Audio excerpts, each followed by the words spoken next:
బతకలేం.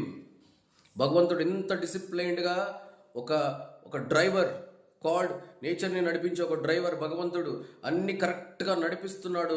టైంకి సూర్యుడు ఉదయిస్తోంది, టైంకి వర్షం పడుతుంది, టైంకి గాలి వస్తుంది, అన్నీ నడిపిస్తున్నాడు. ఎంత చెత్త చేసినా మనం మళ్ళీ శుభ్రం చేస్తున్నాం, రీసైక్లింగ్ చేసే ఎబిలిటీని ప్రకృతికి ఇచ్చాడు. ఇవన్నీ నడుస్తున్నాయి కాబట్టి మనం ఇంకా ఊపిరి పీల్చుకుంటున్నాం. అదే ఆయన డిసిప్లైన్ మిస్ అయ్యాడో టైంకి సూర్యుడు వెలగడు, వెలుగు ఉండదు, టైంకి వర్షాలు రాక తిండి ఉండదు. ఒకే గడియ, ఒకే నిమిషం చాలు.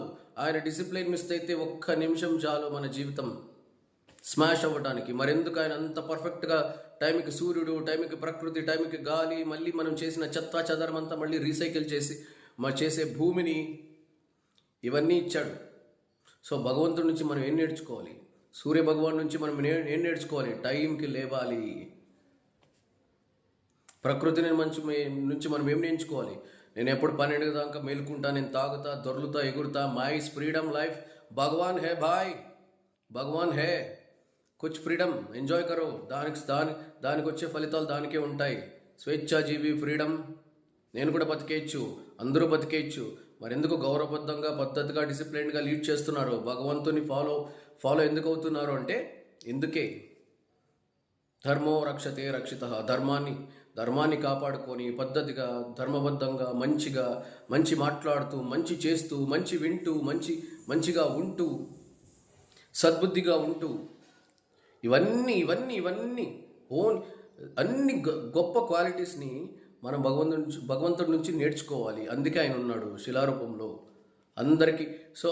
అందరికీ కనిపించలేడు కాబట్టి శిలారూపంలో ఉండి మనల్ని అందరినీ సన్మార్గంలో, సద్బుద్ధిలో, ఆపదలు ఆదుకోవడంలో, ఇలా అన్ని రకాలుగా భగవంతుడిని మనం ఎందుకు పూజిస్తామంటే ఇది మెయిన్ రీజన్.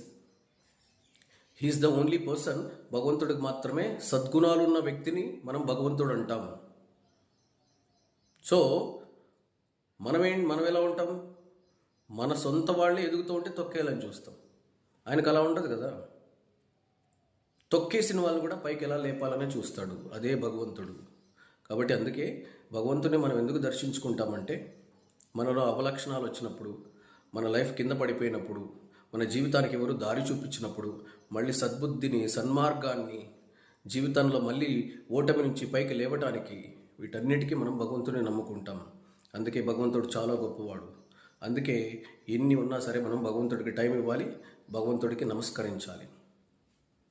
సో ఇది భగవంతుడిని మనం ఎందుకు దర్శించుకోవాలి, పూజించాలంటే దిస్ ఈస్ ద రీజన్.